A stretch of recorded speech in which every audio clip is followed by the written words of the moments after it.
Voici le programme de culte de l'armée de l'Éternel Brazzaville. Voici le programme de culte de l'armée de l'Éternel Brazzaville. Paroisse de Poto-Poto, Cité de la Paix. Tout le mardi et jeudi à partir de 16h30 à 19h. Et le dimanche de 7h30 à 10h. Lieu 57 rue Lukwala, arrondissement Poto-Poto. Arrêt de bus de référence, arrêt Mbaka. Paroisse de la Poudrière, le centre d'évangélisation, tous les mercredis et vendredis à partir de 16h30 à 19h et le dimanche de 7h30 à 10h. Lieu, avenue de la Base, en face du camp militaire GPC, arrêt de référence, arrêt de bus La Ferme, avec l'apôtre évêque Désiré Bansenga, le Germe. Infoline 06 692 40 41 et le 05 692 40 41. Cordial bienvenue à tous et que Dieu vous bénisse.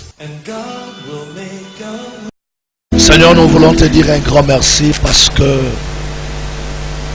une fois de plus ce matin, tu nous accordes ta grâce de nous retrouver devant ta présence, de nous retrouver devant ton trône. Nous croyons, Seigneur, comme des enfants assoiffés de ta présence. Nous serons satisfaits parce que ta présence est là ce matin. Nous te demandons de nous conduire par ton Esprit Saint et de nous parler. Bénis-nous, bénis ces cultes et oriente-nous dans toutes choses pendant ces moments.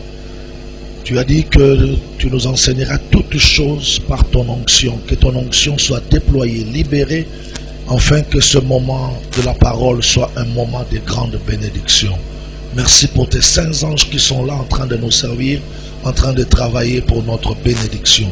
Au nom de Jésus-Christ de Nazareth, nous t'avons ainsi prié et nous disons Amen. Plus fort encore, Amen. Ok, prends ta Bible dans le livre de Psaume au chapitre 68. Psaume 68, nous allons encore une fois de plus nous lever pour lire la parole de Dieu. Psaume 68. Psaume 68, le verset 21. La Bible dit, le verset 29, Psaume 68, le verset 29. La Bible dit, ton Dieu ordonne que tu sois puissant. Je reprends encore, ton Dieu ordonne que tu sois puissant. Gloire à Dieu. Matthieu chapitre 21, le verset 19. Matthieu 21, le verset 19, où je prends le verset 18. Matthieu 21, le verset 18, la Bible dit, le matin, en retournant à la ville, il eut faim. Voyant un figuier sur le chemin, il s'en approcha, mais il ne trouva que des feuilles. Et il lui dit que jamais fruit ne naisse de toi. Et à l'instant, le figuier sécha. Les disciples qui virent cela furent étonnés et dirent, comment ce figuier est-il devenu sec en un instant? Jésus leur répondit, je vous le dis en vérité, si vous aviez de la foi et que vous ne doutiez point, non seulement vous feriez ce qui a été fait à ce figuier, mais quand vous direz à cette montagne, ôte-toi de là et jette-toi dans la mer, cela se ferait. Tout ce que vous demanderez avec foi par la prière, vous le recevrez. Parole du Seigneur. Nous pouvons nous asseoir au nom de Jésus. Frères et sœurs, nous sommes en train d'évoluer dans notre mois, le mois de juin, le mois dénommé le mois de la puissance. Et le Seigneur est en train lentement et sûrement nous faire grâce par rapport à ces grands sujets sur la puissance. De prime abord, il était important que je vous signale qu'on ne peut pas hériter la puissance de Dieu si on n'est pas né de nouveau. Et ça, nous en avons débattu suffisamment. Nous avons dit que la puissance de Dieu vient pas par hasard. La puissance de Dieu vient parce que il y a des éléments déclencheurs de la puissance de Dieu. La puissance de Dieu peut s'installer dans la vie de celui qui a compris les préalables de la puissance. Ce sont ces préalables de la puissance de Dieu que moi j'appelle les éléments déclencheurs de la puissance de Dieu. Et dans les éléments déclencheurs de la puissance de Dieu, le premier élément dont j'ai dit la fois passée, c'était la nouvelle naissance. La nouvelle naissance nous rend capables de devenir puissants. Dites Amen. Parce que la Bible dit dans Jean chapitre 1, le verset 12, qu'à tous ceux qui l'ont reçu, à tous ceux qui croient en son nom, elle leur a donné le pouvoir de devenir enfants de Dieu. Nous avons reçu, tu as reçu le pouvoir de devenir enfant de Dieu le jour où toi tu avais cru au Seigneur Jésus, tu as cru en son nom et tu as cru en sa parole. Donc, devenir enfant de Dieu aujourd'hui c'est un pouvoir. Devenir enfant de Dieu aujourd'hui c'est une puissance. Avoir un pouvoir et avoir une puissance, c'est pratiquement la même chose. Alléluia. Et nous avons le pouvoir. Nous sommes devenus puissants parce que nous avons reçu Jésus comme notre Seigneur et Sauveur personnel. La nouvelle naissance nous donne spécialement accès à la puissance de Dieu. Et là-bas, dans la nouvelle naissance, je vous avais expliqué que nous avons une position lorsque nous sommes nés de nouveau. Dieu, par la nouvelle naissance, nous donne une position. Et la position que nous avons lorsque nous sommes nés de nouveau, c'est la position d'en haut et non d'en bas. La position de la tête et non de la queue. Parce que Jésus-Christ a dit dans Matthieu chapitre 11 au verset 11 que parmi tous les hommes, parmi tous les prophètes qui sont nés de la femme, Jean-Baptiste est le plus grand, n'est-ce pas? Mais au-delà de Jean-Baptiste, la Bible dit le plus petit qui est né dans le royaume de Dieu est plus fort, il est plus puissant, il est plus grand que Jean-Baptiste. Alléluia. Donc, nous qui sommes nés dans le royaume de Dieu, nous avons la prééminence sur tous ceux qui sont nés de la chair et de la femme. Nous sommes nés de nouveau et la nouvelle naissance fait de nous des grands. Tu es plus que Jean-Baptiste parce que Jean-Baptiste était grand parmi les hommes qui sont nés des femmes. Mais dans ceux qui sont nés de nouveau, dans le royaume de Dieu, toi tu es le plus grand. C'est pourquoi sans avoir peur, sans enjambage, je vous ai dit que vous êtes plus grand que Jean-Baptiste, plus grand que Élie, plus grand que tous les autres prophètes, n'est-ce pas? Parce que dans les autres prophètes, l'Esprit de Dieu venait travailler et répartir. Mais en vous, l'Esprit de Jésus-Christ habite en vous et il demeure en vous. Dis-moi plus fort, Amen. Et j'avais dit que nous avons aussi des bénéfices lorsque nous sommes nés de nouveau. Ce sont des bénéfices puissants. Par exemple, l'imposition des mains sur les malades, la chasse aux démons. Parce que la Bible déclare, voici les miracles qui accompagneront ceux qui auront cru. Ceux qui seront nés de nouveau ont des miracles qui vont les accompagner. Ils chasseront les démons. Ils les imposeront les mains sur les malades seront guéris. Et même s'ils prennent des breuvages mortels, ils ne leur feront point de mal. Alléluia. Et puis après la nouvelle naissance, un autre facteur déclencheur de la puissance de Dieu, j'ai parlé de l'appel au service. Lorsque Dieu t'appelle au service, Dieu ne va pas te laisser travailler comme ça. Il va te doter d'une puissance. Tous ceux qui ont répondu à l'appel de Dieu ont reçu de Dieu la puissance de Dieu pour être efficaces dans le travail pour lequel le Seigneur les a appelés. C'est pourquoi on dit ceci. Lorsqu'il y a du jus dans une grappe, on ne la détruit pas. La grappe, c'est toi, ta vie. Mais quand Dieu met son appel en toi, quand Dieu met sa grâce en toi et que tu deviens serviteur ou servant de Dieu, Dieu ne permettra pas que quelqu'un te détruise. Tu deviendras puissant, fort par la vertu du Saint-Esprit. Donc l'appel nous donne aussi l'accès à la puissance de Dieu. La troisième chose ou le troisième facteur déclencheur de la puissance de Dieu, c'est ce que je voudrais partager avec vous aujourd'hui. Je parlerai du troisième élément déclencheur de la puissance de Dieu et du quatrième élément déclencheur de la puissance de Dieu, la foi et la parole libérée. Alléluia. La foi est la parole libérée. Je commence par la foi. Les textes que nous venons de lire nous parlent de Jésus avec ses disciples. Vous savez, c'est Matthieu qui a écrit ces choses. Quand je suis en train de comparer les quatre évangiles, je suis en train de faire ressortir certaines particularités. Je constate par exemple que Matthieu, qui a écrit les textes que nous venons de lire, est en train de présenter Jésus comme le roi. Tu me comprends très bien? Matthieu présente Jésus comme le roi. Mais Matthieu, quand vous le lisez, il n'a pas parlé de beaucoup de miracles que Jésus a fait. Par rapport, par exemple, aux autres évangélistes, Marc a parlé de beaucoup de miracles de Jésus. Mais Matthieu n'a pas présenté Jésus dans l'aspect miracle. Il a présenté Jésus dans l'aspect roi. Alléluia. Mais il parle quand même de ces grands miracles que nous venons de lire tout à l'heure. Les miracles où le figuier a séché. La Bible dit que le Seigneur était en train de marcher avec ses disciples. Arrivé quelque part, il avait tellement faim. Il voulait manger quelque chose. Et il va voir en passant avec ses disciples un figuier. Il se disait, si je me rapprochais de ces figuiers, je ne manquerai pas un fruit qui peut satisfaire à mon besoin, à ma famine. Mais la Bible dit, quand le Seigneur Jésus va se rapprocher de ces figuiers-là, pour trouver quelque chose à manger, il va constater que les figuiers n'avaient pas produit même un seul fruit. La Bible ne nous dit pas si c'était la saison du figuier ou pas. La Bible s'était sur la saison, mais la Bible dit le Seigneur espérait recevoir de ces figuiers un fruit.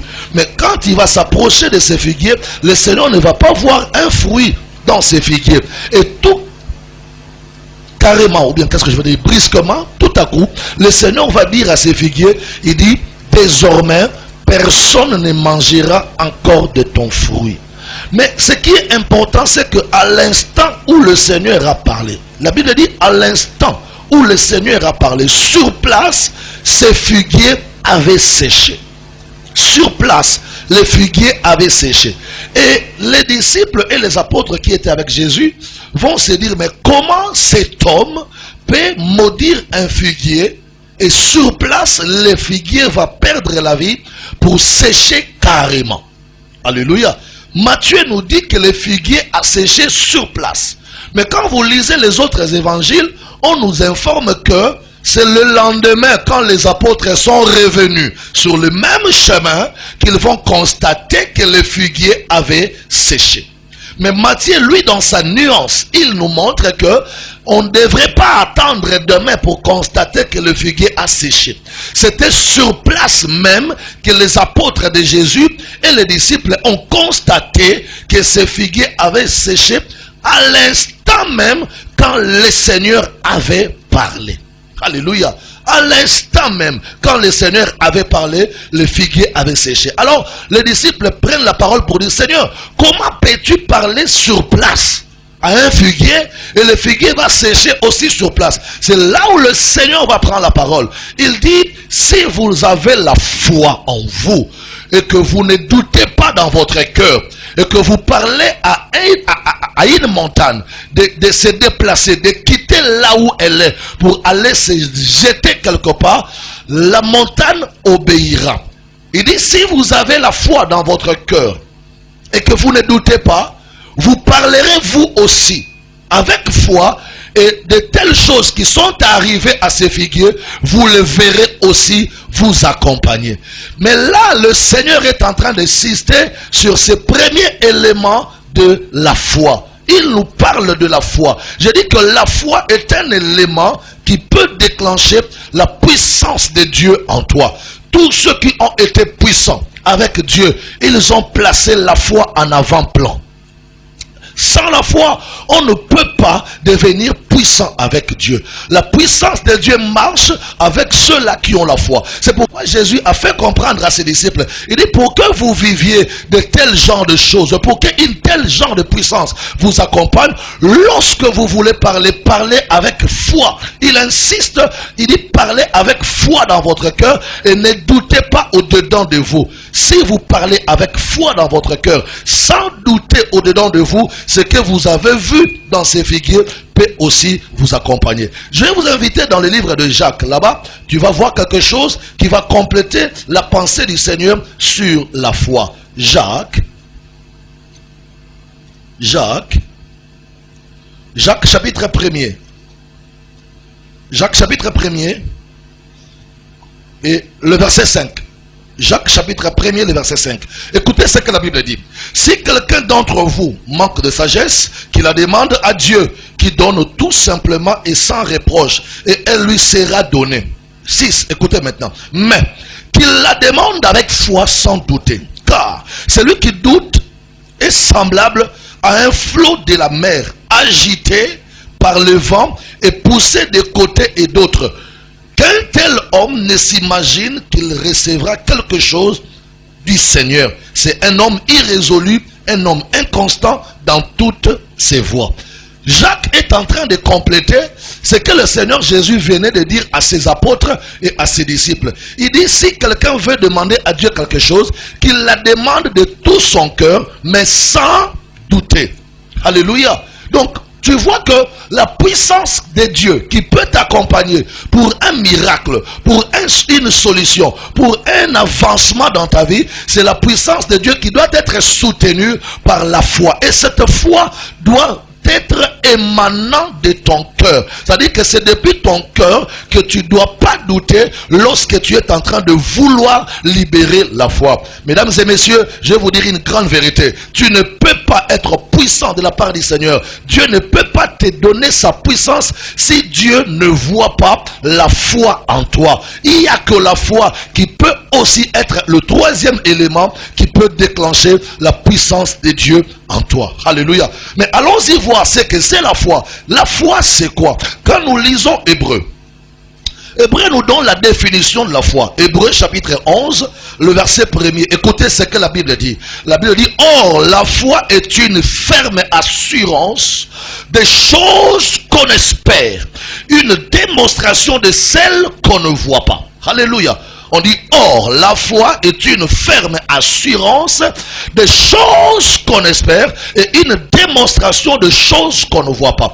Ici, je voudrais faire remarquer quelqu'un que la foi qui peut déclencher la puissance ne se conjugue pas au futur. La foi se conjugue au présent.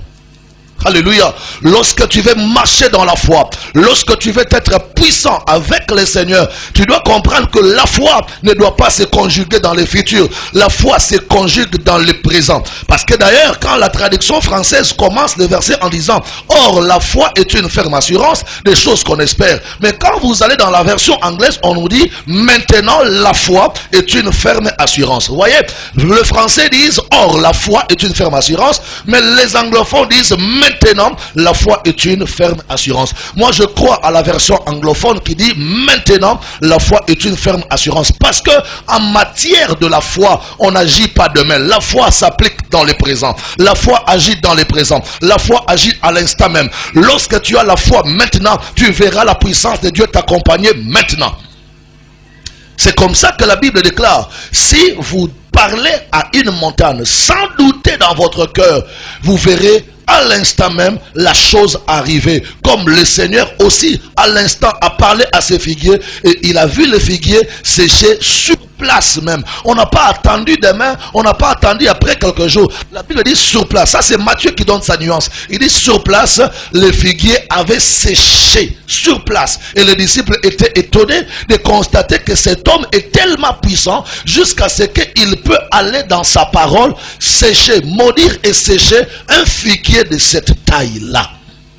La foi peut t'accompagner pour que tu sois bénéficiaire de la puissance de Dieu. Rappelez-vous par exemple de la foi d'Élie. Parce que quand nous allons dans Hébreu au chapitre 11, on nous parle de la puissance de Dieu qui ont accompagné des patriarches. La puissance de Dieu qui a accompagné des prophètes et tous ceux qui ont marché avec Dieu. Je voudrais relever ici le fait que Élie aussi a marché avec foi. La Bible déclare Élie devant les prophètes de Baal. Élie était seul face à plusieurs prophètes de Baal. Et la Bible déclare qu'il devrait y avoir confrontation. Élie dit aux prophètes de Baal, vous, tel que vous êtes là, allons sur la montagne, placez votre autel, mettez une offrande sur cet autel, invoquez votre Dieu. Et quand vous finirez, moi aussi, je placerai mon autel, je mettrai mon holocauste dessus et j'invoquerai mon Dieu. Maintenant, le Dieu qui répondra par le feu, c'est lui qui sera reconnu en Israël comme le véritable Dieu. Tenez, je vais vous dire une chose. Vous savez, quand Élie dit ces choses au prophète de Baal, que le Dieu qui répondra par le feu, c'est le Dieu qui sera reconnu en Israël. En tout cas, je vous rassure que Dieu n'avait pas demandé à Élie de oser des choses comme ça. Dans aucun endroit dans la Bible, Dieu avait prévenu à Élie que voilà, demande au prophète de Baal de placer un autel, moi à ton tour j'enverrai le feu. Non, Dieu n'avait pas promis le feu à Élie. Il n'avait pas dit à Élie que quand tu mettras l'autel avec l'holocauste dessus, moi j'enverrai le feu. Mais sur base de quoi Élie va prendre de tels engagements? Répondez-moi, sur base de quoi Élie va aller prendre de tels engagements? C'est sur base de sa foi. Alléluia. Il a mis sa foi en avant-plan et il a osé avec sa foi pour dire au prophète de Baal, parce que je sais que j'ai le Dieu tout-puissant, le propriétaire de la puissance, c'est mon Dieu. Alors je vous dis, vous placez votre autel avec votre holocauste. Si votre Dieu répond par le feu, c'est votre Dieu qui sera le véritable. Mais si c'est mon Dieu qui répondra par le feu, c'est mon Dieu qui sera le véritable. Vous voyez? Donc là je rejoins l'auteur des livres des Hébreux qui dit que la foi est une ferme assurance et une démonstration. Élie avait l'assurance dans son cœur que parce que je mets ma foi en jeu, l'Éternel ne restera pas indifférent. Alléluia. La Bible dit dans Hébreux au chapitre 11 au verset 6 que tous ceux qui s'approchent de Dieu doivent croire que Dieu existe. Ça s'arrête pas là. Attendez, n'acclamez pas encore. Il y a deux tendances. On dit que tous ceux qui s'approchent de Dieu croient que Dieu existe. D'ailleurs, dans la version d'Arby, on dit que tous ceux qui s'approchent de Dieu doivent croire que Dieu est. Donc on conjugue le verbe être au présent quand on sait qui concerne Dieu et la foi. On dit que tous ceux qui s'approchent de Dieu doivent croire que Dieu existe. Ça dit Dieu est. Et ça s'arrête pas là. Le verset va plus loin. Et il doit aussi croire que Dieu est le rémunérateur de ceux qui le cherchent. Attends. La Bible dit que tous ceux qui s'approchent de Dieu croient que Dieu existe. Ça s'arrête pas là. Et il est le rémunérateur de ceux qui le cherchent. Attendons, on va prendre le mot rémunérateur. Allons calquer ces mots sur les lexiques, sur les dictionnaires. Trouvons d'autres mots qui peuvent dire la même chose. Si Dieu est le rémunérateur, donc Dieu peut aussi être l'agent payeur de celui qui s'approche de lui avec la foi. Et bien si Dieu est l'agent payeur, il peut aussi être le guichetier de celui qui s'approche de lui avec foi. Si Dieu est le guichetier, donc il peut aussi être le guichet automatique comme à l'Ecobank, comme à la BCI, où tu peux rentrer ta carte et il paye ton argent. Est-ce que tu m'entends très bien? Donc Dieu se comporte comme une machine à payer. Il se comporte comme un guichet automatique. Tu viens devant la machine contre le mur, tu prends ta carte bancaire, tu introduis la carte, mais la carte va te demander un code. Alléluia. Et dès que tu places le code, l'argent va sortir. Mais avant que l'argent sorte, la machine va te dire, attendez, votre transaction est en cours. Quelques secondes après, la machine va ouvrir son bec et ton argent va couler. L'oseille, le blé va couler et tu vas récupérer. Est-ce que tu m'entends très bien? Je dis à quelqu'un, la parole de Dieu, c'est comme ta carte bancaire. Et la foi, c'est notre code d'accès. Si tu places la parole, tu places la foi sur la parole, crois-moi, Dieu va te rémunérer. Parce que la Bible dit que tous ceux qui s'approchent de lui doivent croire que Dieu est le rémunérateur. Il est l'agent payeur. Il est le guichetier de ceux qui s'approchent de lui. Et c'est cette assurance qui avait accompagné le prophète Élie. Le prophète Élie se disait, parce que je m'approche de Dieu, même si ce n'est pas lui qui m'a demandé d'invoquer le feu, mais parce que je m'approcherai de lui, il me rémunérera. Il rémunérera ma foi. Il payera ma foi. Vous savez, Dieu est le consommateur de notre foi. Mais souvent nous laissons Dieu enfamer. Il consomme rien parce qu'il n'y a personne qui amène devant Dieu un plat sur lequel il a placé la foi. Dieu consomme notre foi. Dieu respecte notre foi. Dieu honore notre foi. Et en matière de foi, tu n'as pas toujours besoin d'entendre que Dieu te dise fais ceci. Non. La Bible déclare il est avec vous. Il ne vous abandonnera jamais. Il ne vous laissera jamais. Parce que tu crois déjà que Dieu est avec toi. Commence à agir par la foi et le Seigneur sera derrière ta foi pour agir. Dis-moi plus fort, alléluia. C'est ça, le niveau de la foi qui déclenche la puissance, ce sont des genres de foi comme ça. Une foi où tu veux engager Dieu dans ton affaire. Élie n'avait pas entendu dire Dieu que voilà, va défier les prophètes de Baal, moi j'enverrai la foi, j'enverrai le feu. Non, Dieu n'a pas dit à Élie que je t'enverrai le feu quand tu seras devant les prophètes de Baal. Mais Élie s'est engagé par la foi. Et parce qu'il s'est engagé par la foi, quand Dieu a vu la foi, Dieu est descendu. Il a envoyé le feu sur l'autel d'Élie. Je dis à quelqu'un, ta foi c'est ton chèque en blanc. Je dis que ta foi c'est ton chèque en blanc. Prends ta foi, mets Dieu en action. Parle, libère ta foi, tu verras la puissance de Dieu marcher avec toi. Tous ceux qui ont marché avec Dieu et qui ont accompli de grandes choses, les ont fait par la foi. Ils les ont fait par la foi. Parce que la foi est une ferme assurance et une démonstration. On démontre la foi maintenant. C'est dans le présent qu'il faut démontrer ta foi. N'attends pas demain, n'attends pas le lendemain, n'attends pas après un mois. La foi se démontre maintenant. Et celui qui a la foi peut oser des choses, même s'il n'a pas encore entendu Dieu dire. Est-ce que je peux parler encore? Je parle encore de ces prophètes parce que le prophète Élie, c'était un homme qui incarnait aussi la foi. Élie va se lever devant le prophète, devant le roi Akab, le roi d'Israël qui avait comme siège la Samarie. Le roi Akab, c'était le mari de Jézabel. Parce que Élie commençait à sentir que ce roi et sa femme n'ont pas d'égard envers notre Dieu. Élie va se lever pour dire au roi, roi Akab, sache-le, sur ma parole, ici en Israël, il n'y aura ni pluie ni rosée. Mais avant que Élie ne dise ça, il n'y a aucun verset qui le pousse à oser des choses comme ça. C'est pourquoi les hommes qui veulent opérer dans la foi ne doivent pas se retrouver limités par les Écritures. Parce que il y a des choses qu'on va faire si nous croyons au-delà de ce qui a été déjà fait. Jésus a dit, tous ceux qui croiront en moi feront des choses que je fais et feront de plus grandes choses que moi je n'ai pas fait. Il dit quoi? Tous ceux qui croiront en moi. Donc le domaine de la foi est un domaine illimité d'opération.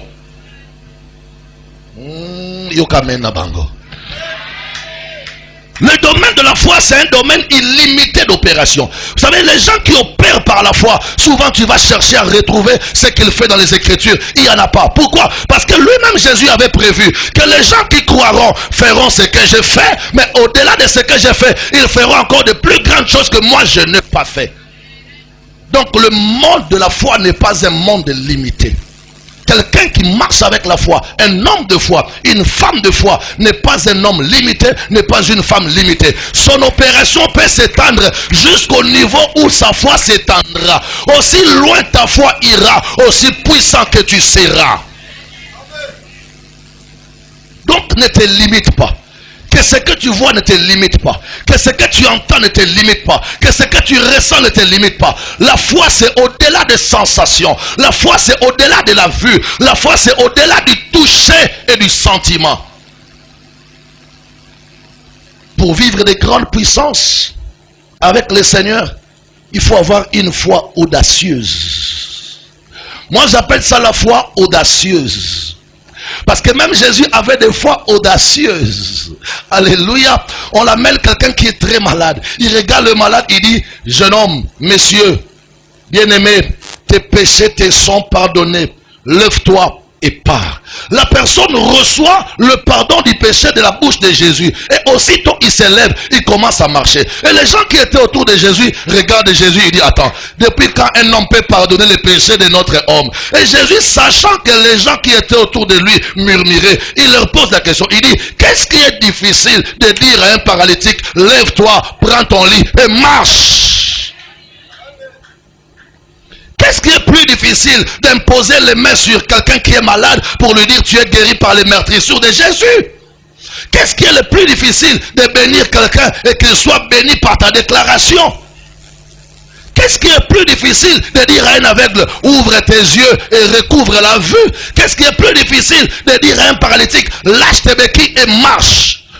Toutes ces choses se passent par l'audace de la foi. Et sans l'audace de la foi, la puissance de Dieu ne se manifestera pas. Il y a des choses qu'on ne doit pas attendre Dieu nous dire avant de faire. Que Dieu dise ou pas, il m'a déjà donné sa parole. Et sur sa parole, je place la foi. J'agirai, j'avancerai et personne ne s'y opposera. N'attends pas que Dieu parle encore. Tu veux que Dieu dise quoi? Dieu t'a dit tout ce que vous demanderez. C'est ce que le verset a dit, non? On a lu ça dans Matthieu 21. On dit que tout ce que vous demanderez en priant, mais avec foi. C'est bien de prier, mais avec foi. Tout ce que vous demanderez en priant avec foi, vous le recevrez. On dit tout ce que vous demanderez. Tout, ça veut dire quoi?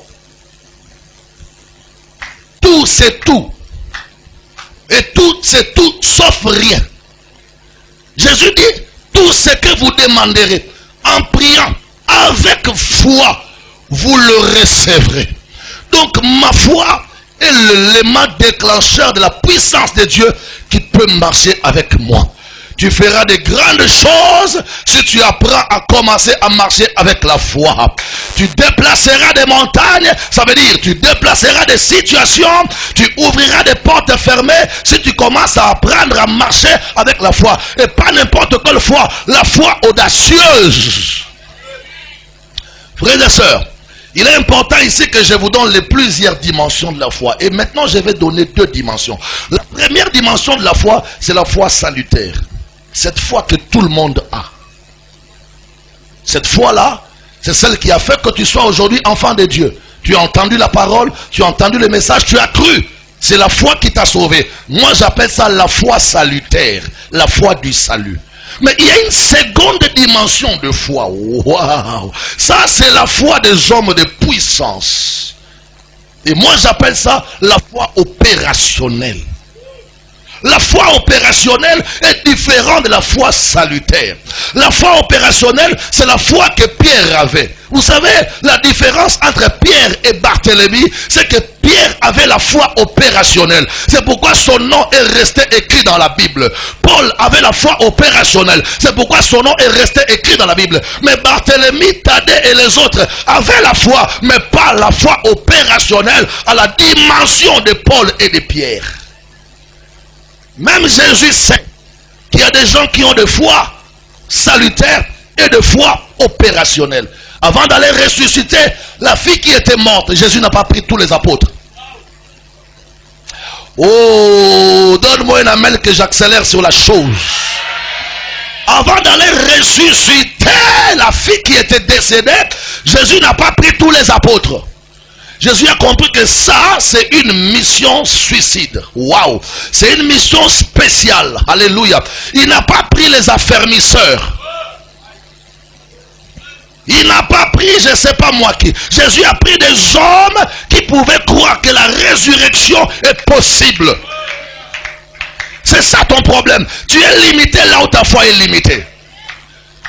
Le terrain difficile pour ta vie, c'est pas Brazzaville, non. C'est pas le Congo, non. Arrête de nous dire, oh, le Congo devient difficile, non. Le lieu le plus difficile pour un croyant, c'est son cœur. Là où ton cœur ne croit pas, ta vie n'avancera pas. Mais là où ton cœur a cru, ta vie va avancer. Là où ton cœur a cru, ton commerce va avancer. Là où ton cœur a cru, le ministère va avancer. Le terrain le plus difficile, c'est pas l'Afrique.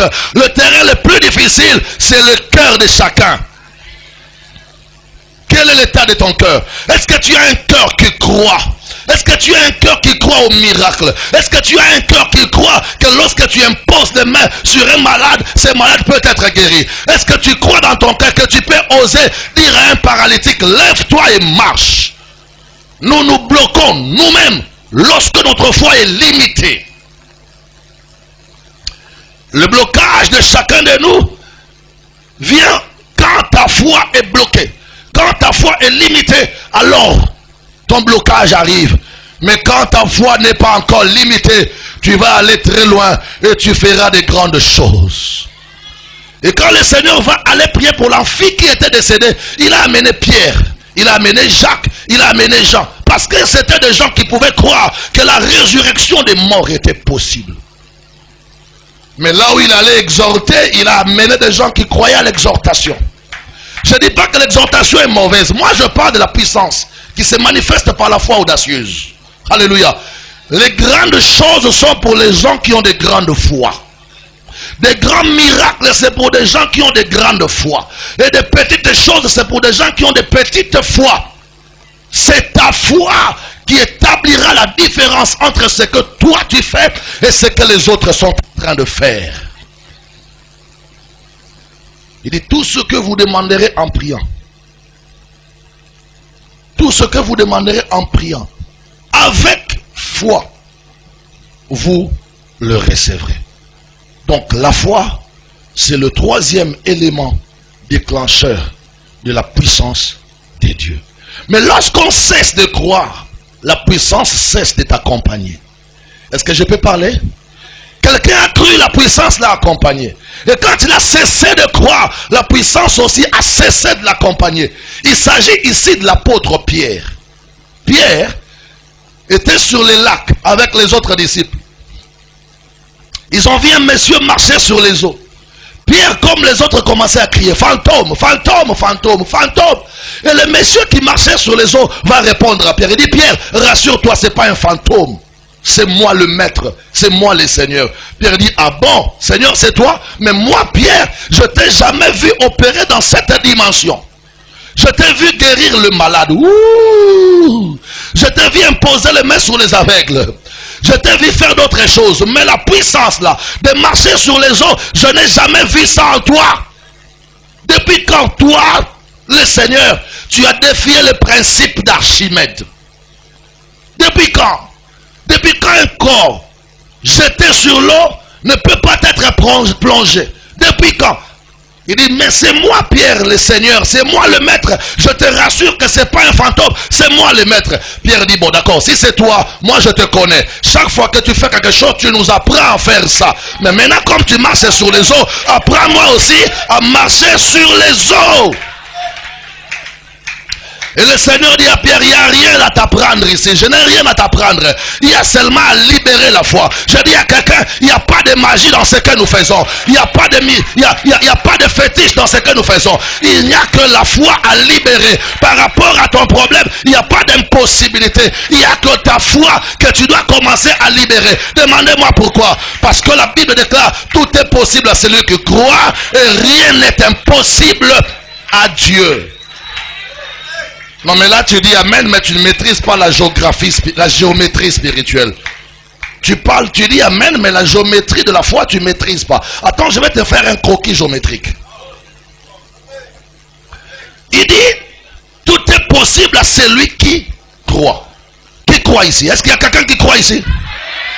Eh bien si tu crois, la Bible me dit de te dire que tout est possible à toi. Mais pendant qu'on dit que tout est possible à toi parce que tu as cru, on dit aussi rien n'est impossible à Dieu. Alors on va paraphraser l'expression. Si tout est impossible à Dieu, donc à celui qui croit aussi, tout est impossible. C'est là où le croquis géométrique de la foi va arriver. Dieu quitte sa divinité, il descend un peu en bas, et l'homme quitte la chair, il monte un peu en haut, et quand l'homme et Dieu se retrouvent, c'est quand la foi est libérée. C'est-à-dire, tu occupes la position de Dieu, tu rejoins Dieu dans sa place de Dieu, tu rejoins Dieu dans sa place de Dieu, lorsque toi tu es capable de croire. Quand tu crois, tu deviens comme Jésus.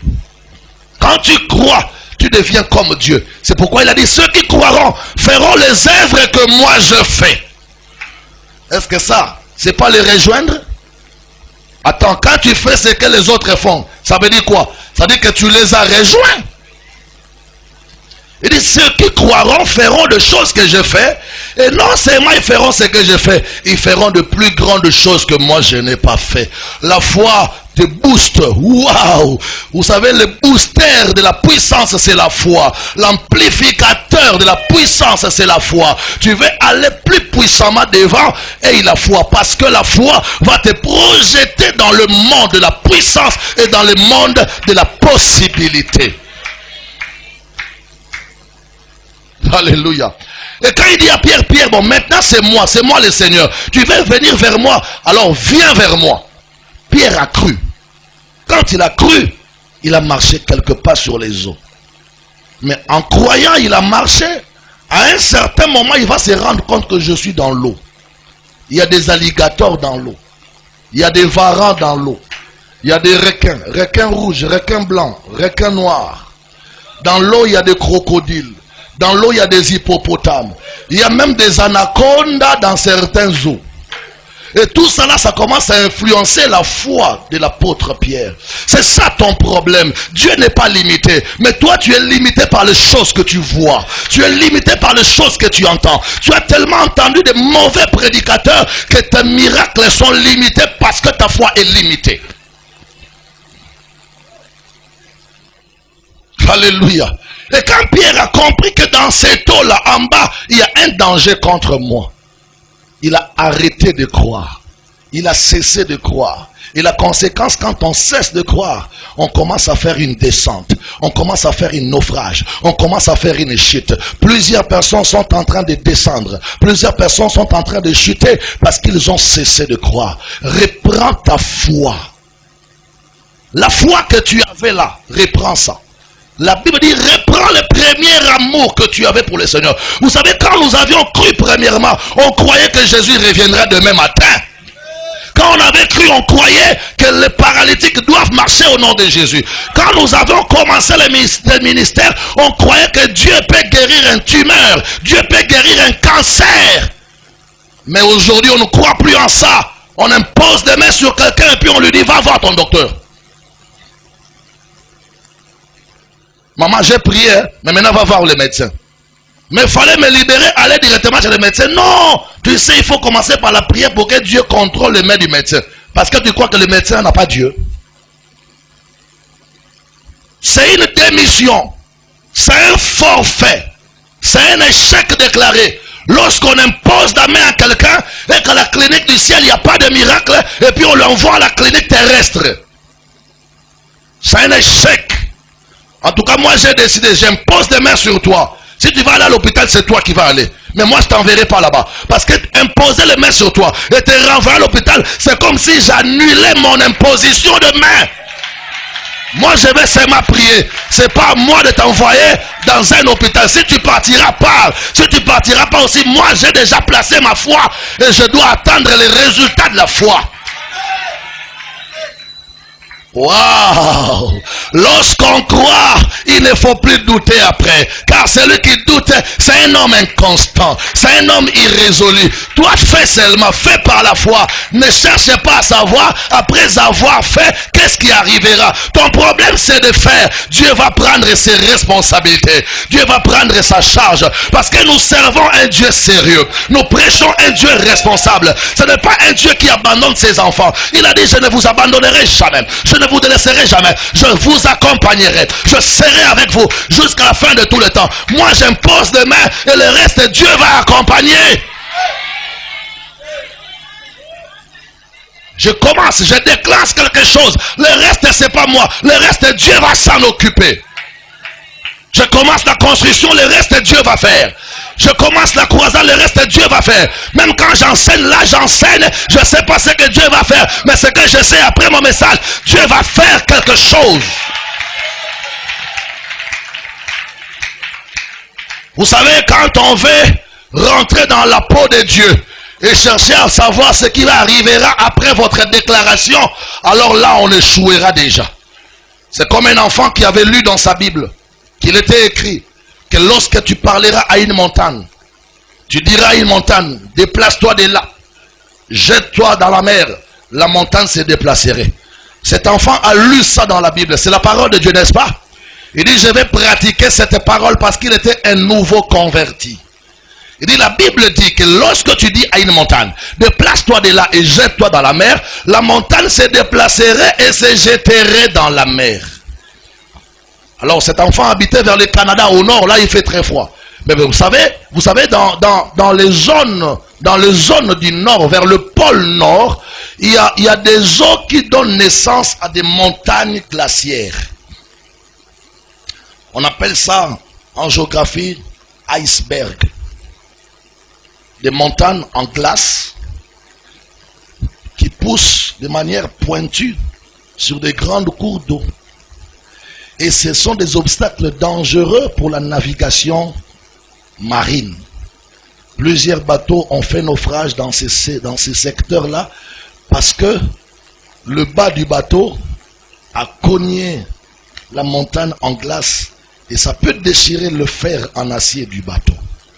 Alors cet enfant avait pitié des bateaux qui ont coulé à cause de cet accident contre la montagne. L'enfant dit, mais jusqu'à quand les gens vont mourir comme ça? Il faut que je déplace cette montagne. Et je vais la déplacer par ma foi.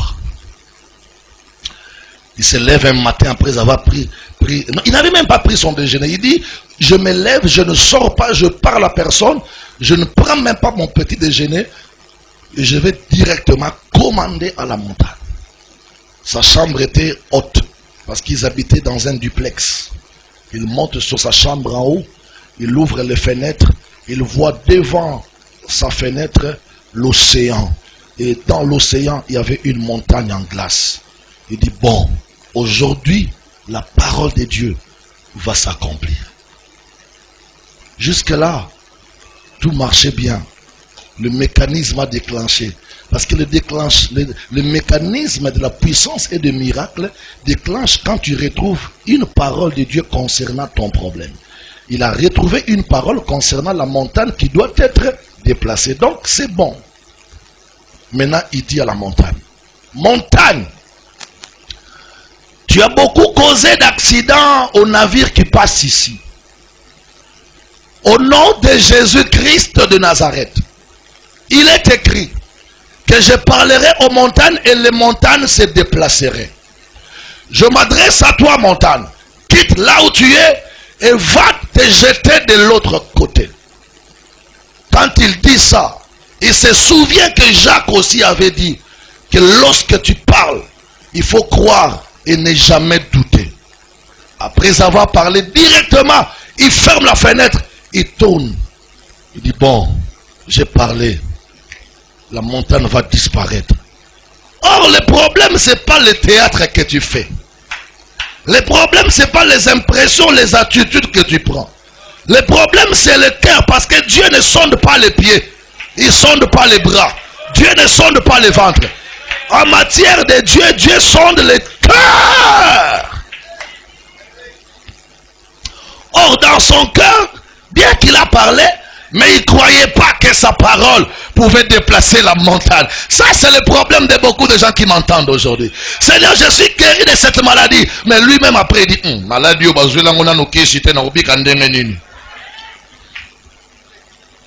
Seigneur, j'ai réussi au bac au nom de Jésus.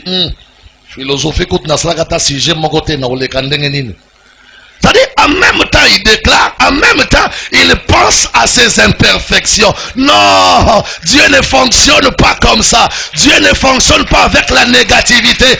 Dieu fonctionne avec la positivité. Lorsqu'on veut marcher avec Dieu, il faut croire que Dieu existe et qu'il est le rémunérateur de ceux qui le cherchent. Alors, ces garçons, après avoir parlé comme ça, qu'est-ce qu'il fait? Il fait un tour au salon et puis il revient après, tumultueusement, vers la fenêtre. Il dit, je vais vérifier si vraiment cette montagne est partie. Papa sambeli pona mombongo nangana otala mbalosho na oteka bien. Yo zoli ngome kanzambe. Yo kendeka kateka. Na tongo poko oteka mabe na midi poteki mabe na poka poteki mabe mais na buto oteki bien. Parce que Dieu agit comme ça. S'il n'agit pas au début, il va agir à la fin. Il est l'alpha et l'oméga, le commencement et la fin. Ne pense pas que Dieu est avec toi parce que les choses ont bien commencé au commencement. Ça peut mal commencer, mais tu as Dieu. Et s'il commence mal, donc il finira bien. Les petits viennent tumultueusement. Il ouvre la fenêtre. Il regarde, la montagne est encore là. Il dit, oh, mais je savais, je pressentais que cette montagne ne quitterait pas. Je sentais ça. Ça me montait dans le cœur que la montagne ne va pas partir. Mais tu sentais que ça ne va pas partir. Pourquoi tu avais déclaré? Toi-même, tu veux d'une chose et son contraire. Pourquoi tu avais parlé? Il ne fallait pas parler et attendre jusqu'à ce que ton cœur va croire. En fait, Dieu ne traite pas ce que nous déclarons. Dieu ne traite pas avec ce que nous déclarons. Dieu traite avec ce que nous pensons. Tout ce que je dis là, Dieu ne gère pas ça. Dieu gère ce qui est dedans de moi. Il gère ce que je pense au dedans de moi. Alléluia. Voici comment la foi peut marcher avec toi. La foi est le troisième élément déclencheur. Et le quatrième élément déclencheur, c'est la parole libérée. Répétez après moi, la parole libérée. La parole libérée est un quatrième élément déclencheur de la puissance de Dieu. La Bible dit, la vie et la mort sont au pouvoir de ta langue. Tu dis plus fort, alléluia. La vie et la mort sont au pouvoir de ta langue. Le bien et le mal sont dans ta bouche. Et les choses peuvent se faire en bien ou les choses peuvent se faire en mal selon que toi tu as parlé. Bien aimé, il n'y a pas une grande puissance au-delà de la puissance de la parole. Je vais bien dire ça à la manière de nous les Africains. Il n'y a pas une plus grande sorcellerie plus que la sorcellerie de la parole. Quand il voit un sorcier, un féticheur qui opère avec les racines, il opère avec des feuilles, avec des morceaux de bois, il ne faut pas les craindre. C'est un petit féticheur. Tu vois un sorcier qui opère avec des feuilles, on a kangi, on a l'izita, on a kangi, on a l'ikasa, le ban est petit sorcier. Les grands sorciers n'opèrent plus avec des matériels. Les grands sorciers opèrent par la parole. Et si eux opèrent par la parole, donc nous sommes plus forts que ces sorciers-là. Parce que nous opérons par la parole de Dieu. Faites attention, la Bible dit qu'au commencement était la parole. Et la parole était avec Dieu. Cette parole-là était Dieu. Et tout ce qui existe a existé par la parole. Donc la parole a la possibilité d'amener à l'existence des choses qui n'existent pas.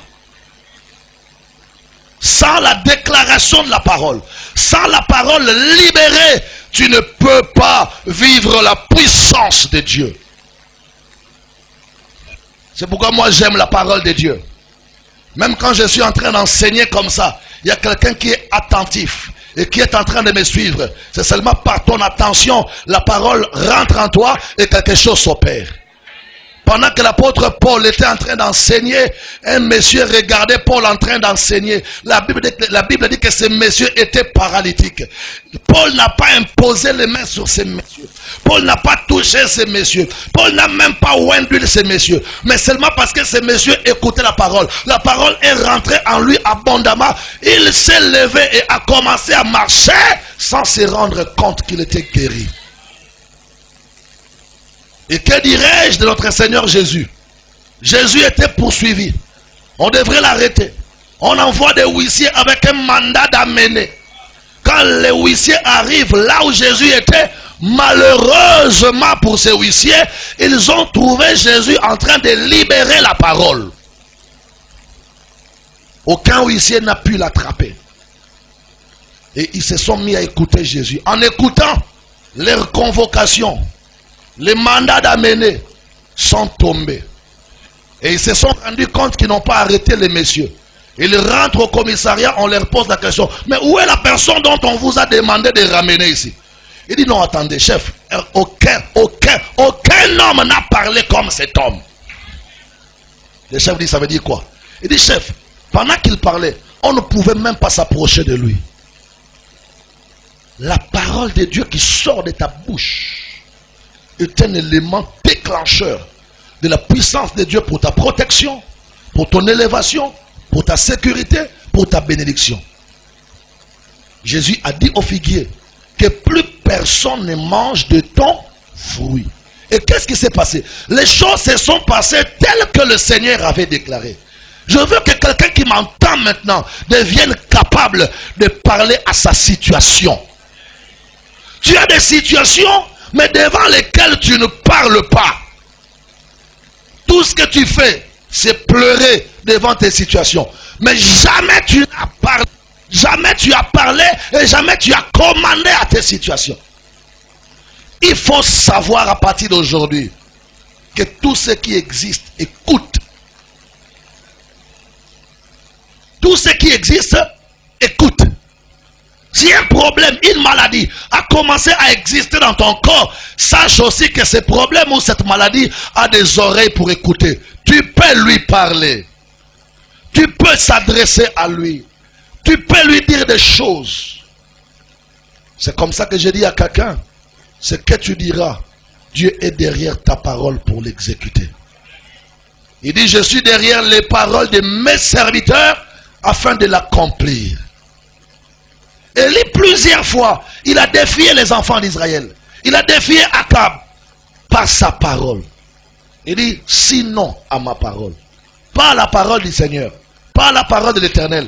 Mais à ma parole, moi, l'homme de Dieu. À ta parole, le Seigneur répondra aussi. À tes déclarations, le succès répondra. Tu dois apprendre à parler à tes problèmes, à parler à tes situations. Tu dois apprendre à commander, à donner des ordres aux choses qui se lèvent devant toi. Jésus avait un problème avec le figuier. Il a dit au figuier, à partir d'aujourd'hui, que plus personne ne mange de ton fruit. La Bible dit, à l'instant même. Vous savez, nos paroles sont des semences. Est-ce que tu peux dire Amen? Tu peux dire Amen? Nos paroles sont des semences que nous plaçons à terre. Tu dois faire attention à tes déclarations. À chaque fois que tu as l'occasion de déclarer la parole, déclare des bonnes paroles. Surtout pour toi, pour ta famille, pour tes enfants. Parce que toi, dans ta bouche, il y a Dieu. Et tout ce que tu diras, c'est ce qui arrivera. La Bible dit, celui que tu béniras, moi Dieu, je le bénirai. Et celui que toi tu maudiras, moi Dieu, je le maudirai. Donc Dieu est derrière ta parole pour accomplir les choses que tu vas dire. Faites attention à tes déclarations. La parole libérée est un élément déclencheur de la puissance de Dieu. La Bible dit, au commencement était la parole, et tout ce qui existe a existé par la parole.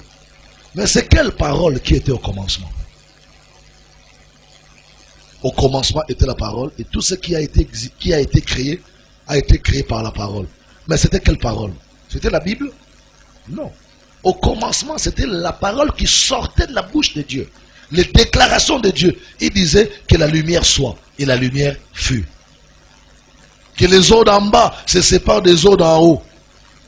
Et ça s'est produit comme ça.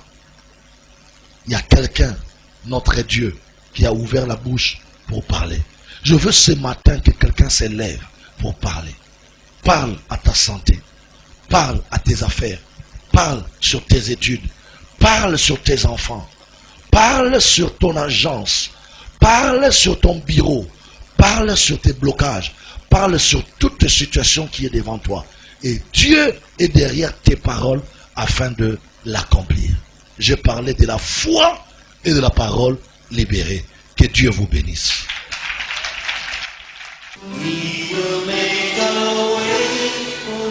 Voici le programme de culte de l'armée de l'Éternel Brazzaville. Voici le programme de culte de l'armée de l'Éternel Brazzaville. Paroisse de Poto-Poto, Cité de la Paix. Tout le mardi et jeudi à partir de 16h30 à 19h. Et le dimanche de 7h30 à 10h. Lieu 57 rue Lukwala, arrondissement Poto-Poto. Arrêt de bus de référence, arrêt Mbaka.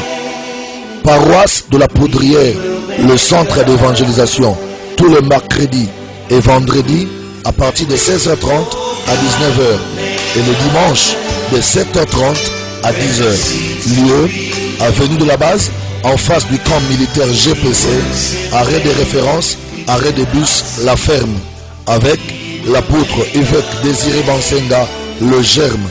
Infoline 06 692 40 41 et le 05 692 40 41. Cordial bienvenue à tous et que Dieu vous bénisse.